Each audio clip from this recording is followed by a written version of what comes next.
Selamat datang kembali di channel Mr. Mokyo. Di video kali ini Mr. Mokyo akan menceritakan alur cerita film yang sangat seru pastinya. Film ini menceritakan seorang pembunuh bayaran bernama Fizla yang hendak pensiun karena usianya yang sudah tua.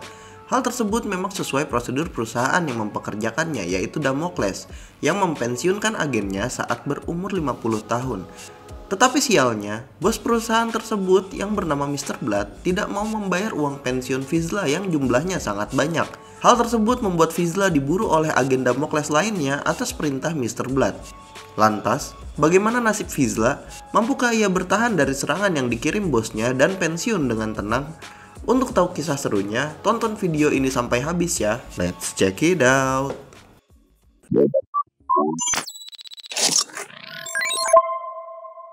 Di suatu kota, hiduplah pria bernama Fizla. Ia adalah seorang pembunuh bayaran yang kala itu akan segera pensiun karena umurnya sudah dianggap tidak produktif oleh perusahaannya.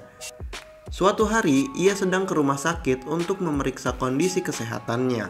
Mengingat pekerjaannya, Fizla memiliki banyak luka di sekujur tubuhnya, sehingga ia rutin untuk memeriksa kondisi kesehatannya.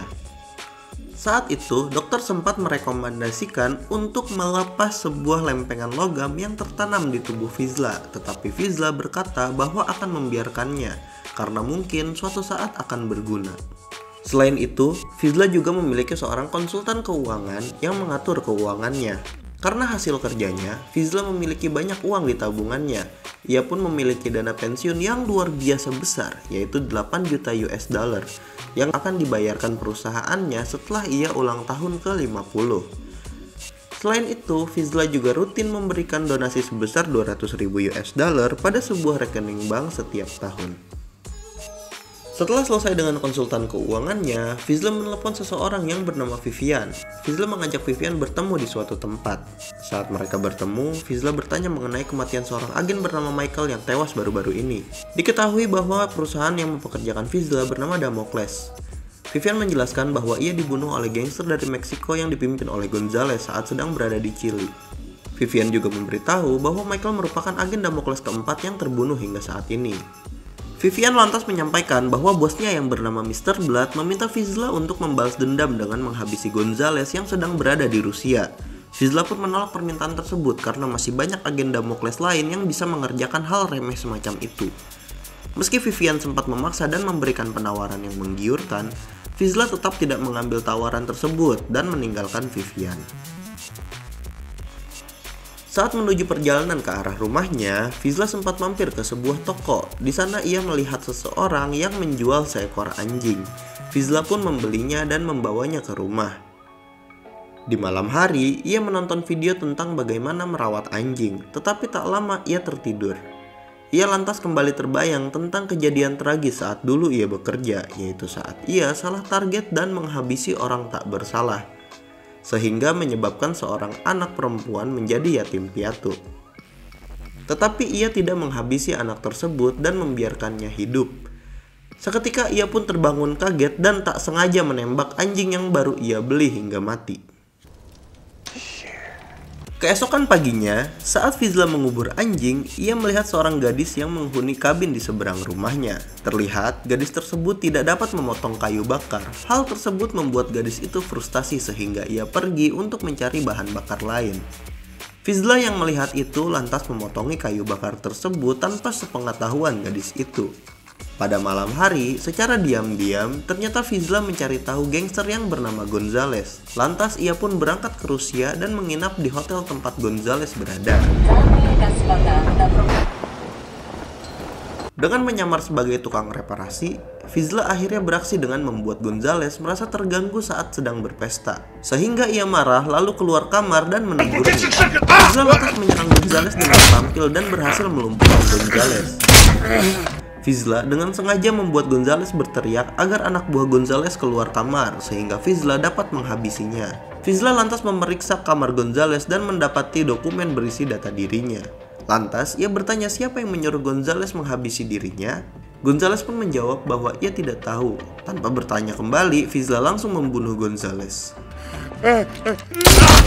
Setelah itu, Fizla menelepon Vivian. Ia berpura-pura baru akan menghabisi Gonzales sehingga ia ingin uang muka. Mendengar hal itu, Vivian segera mentransfer uang tersebut dan memberitahu Fizla bahwa ia sudah membayar uang muka. Sesaat setelah dikabari Vivian, Fizla lantas segera mengirim gambar sebagai bukti bahwa Gonzales telah mati. Tentu saja hal tersebut membuat Vivian terkejut. Fizla lantas meminta Vivian untuk membayar sisanya dalam waktu 24 jam.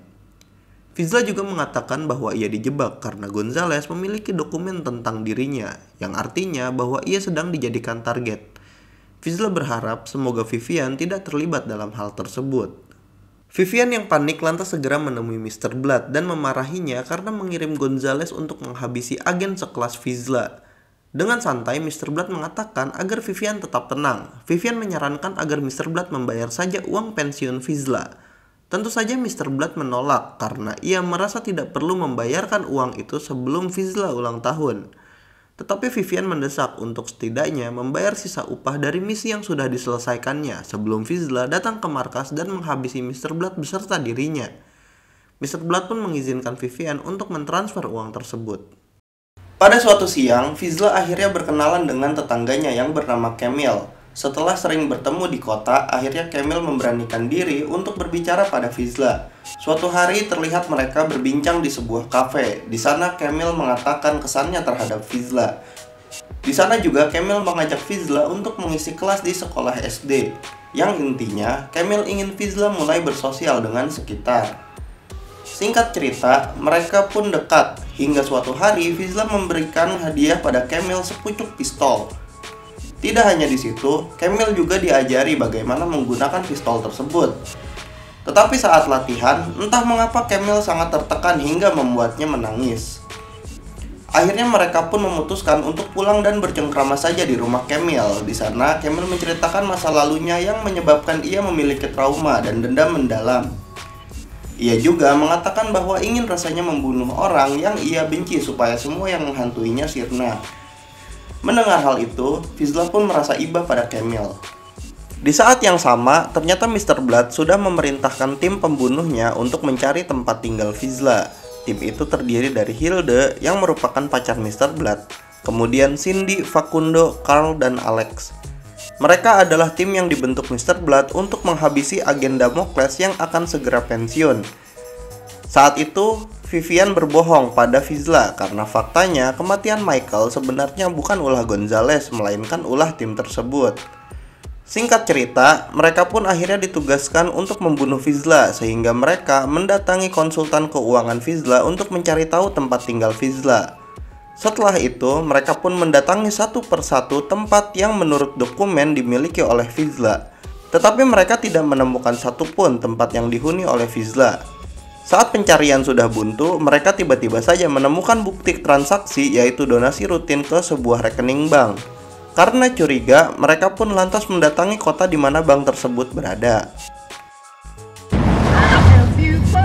Mereka memantau kota tersebut hingga akhirnya mereka menemukan Fizla. Lantas mereka pun menjalankan rencana yang sudah disusun. Saat Fizla menuju perjalanan pulang, di sana ia melihat seorang wanita yang mobilnya sedang mogok. Wanita tersebut adalah Cindy. Cindy beralasan bahwa ia mogok dan butuh mengisi daya handphonenya. Akan tetapi, Fizla tidak bisa menolong saat itu, sehingga akhirnya Cindy dibawa ke rumah Fizla untuk mengisi daya handphonenya. Saat sudah sampai, Cindy mengakrabkan diri dengan Fizla sampai menggoda-goda tipis. Yang tentu saja hal tersebut berhasil membuat celana dalam Fizla mendadak sempit, sehingga akhirnya mereka pun bercocok tanam. Tanpa Fizla sadari, bahaya sedang mengintai dirinya karena Facundo sedang membidik dirinya dari kejauhan untuk menunggu kode dari Cindy. Saat di tengah keasyikan bercocok tanam, Cindy meminta ganti posisi, tentu saja agar dirinya tidak terkena peluru yang ditembakkan Facundo.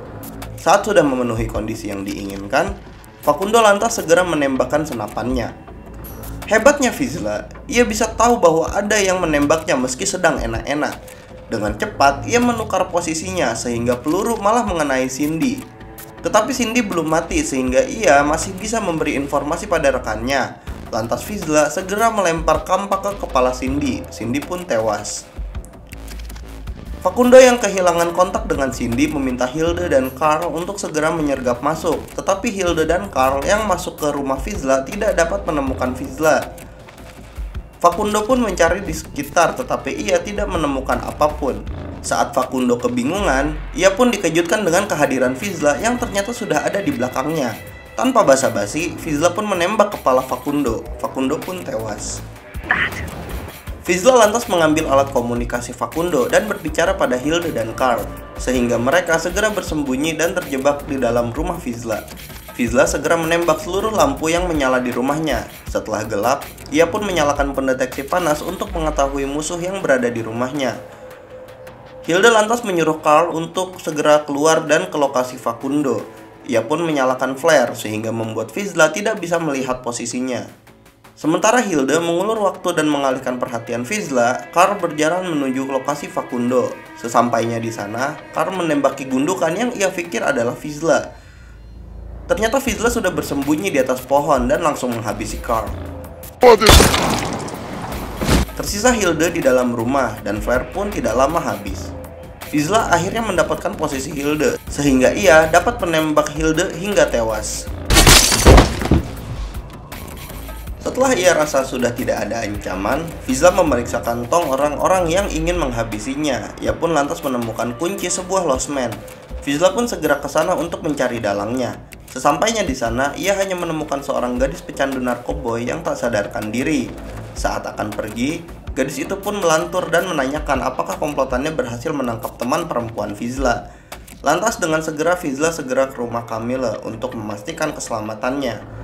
Sesampainya di sana, ia melihat rumah Camille sudah berantakan. Selain itu, Fizla juga mendapati noda darah di karpet rumah Camille.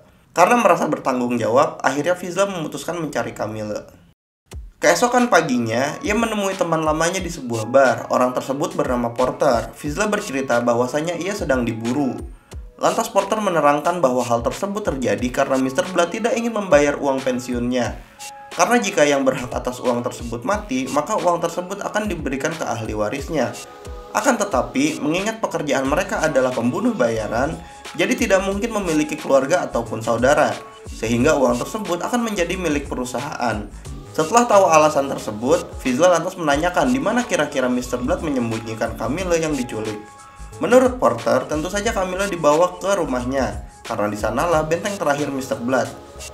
Setelah merasa informasinya cukup, Fizla berpamitan dengan Porter, lantas mereka pun bersalaman. Tetapi saat itu, Porter menempelkan secarik sapu tangan ke tangan Fizla, yang ternyata itu adalah sebuah racun pelumpuh yang efeknya sangat cepat dan membuat Fizla tak sadarkan diri. Saat siuman, Fizla mendapati dirinya berada di tempat penyiksaan dalam keadaan terikat. Mr. Blood akhirnya muncul dengan penuh kekesalan karena pacarnya terbunuh, ia menyiksa Fizla hingga pingsan. Hal tersebut karena Mr. Blood memang tidak berniat menghabisi Fizla secara langsung. Karena saking kesalnya, ia memutuskan untuk menyiksanya hingga mati perlahan. Tetapi hal itu justru menjadi kesalahan fatal karena setelah Fizla ditinggal sendiri, ia pun berusaha mencabut lempengan logam yang berada di dalam tubuhnya. Setelah berhasil, ternyata logam tersebut adalah logam yang bisa digunakan untuk membobol borgol. Setelah berhasil membuka borgol, ia pun istirahat dengan cara pura-pura pingsan untuk bersiap melakukan serangan balasan. Keesokan paginya, saat penjaga akan mengangkat tubuh Fizla, ternyata rantai pengikat tangan Fizla terlepas. Fizla lantas segera menyerang penjaga yang ada hingga tewas. Terlihat Mr. Blood yang baru akan memasuki ruang penyiksaan mendengar teriakan penjaga yang sedang dihabisi Fizla. Fizla yang sadar bahwa ada banyak musuh lantas segera memadamkan lampu di ruangan tersebut. Saat para penjaga masuk, Fizla lantas menghabisi mereka dengan sangat terampil di dalam kegelapan.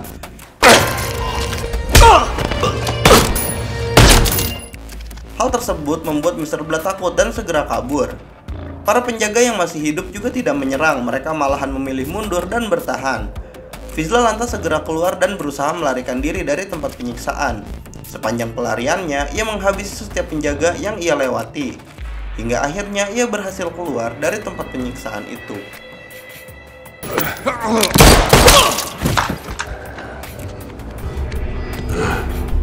Fizla akhirnya tiba di sebuah tempat tinggal. Fizla pun menggedor pintu. Tetapi dari belakang, tiba-tiba ada seorang wanita yang menodongkan pistol ke kepalanya. Ternyata mereka saling kenal, perempuan itu bernama Jasmine. Fizla lantas meminjam telepon Jasmine untuk menelepon Vivian. Di sana Fizla menawarkan pertukaran dirinya dengan keselamatan Camille dan berkata akan menelepon lagi nanti. Ia pun menutup teleponnya dan pingsan. Vivian lantas berkata pada Mr. Blood bahwa Fizla meminta pertukaran. Tentu saja Mr. Blood menolak karena ia ingin mereka berdua mati. Lantas Vivian menanyakan sisa pasukan yang dimiliki Mr. Blood, karena kali ini ia sendirilah yang akan turun tangan untuk menghabisi Fizla. Keesokan paginya, Fizla terbangun dari tidurnya. Ia terlihat terburu-buru untuk kembali berusaha menyelamatkan Camille. Tetapi Jasmine menahannya dan kembali merawatnya. Setelah benar-benar pulih, lantas Jasmine menawarkan bantuan apa saja yang bisa ia berikan. Lantas, Jasmine memberikan Fizla banyak amunisi dan mengemasnya ke dalam sebuah mobil. Selain itu, ia juga mempelajari beberapa alat canggih untuk bertempur. Setelah siap, ia pun pergi ke sebuah gudang kosong dan menelepon Vivian untuk menanyakan keadaan Camille. Vivian yang berada di markas lantas berusaha mengetahui posisi Fizla. Vivian pun segera menyiapkan pasukan yang diberikan Mr. Blood untuk memburu Fizla.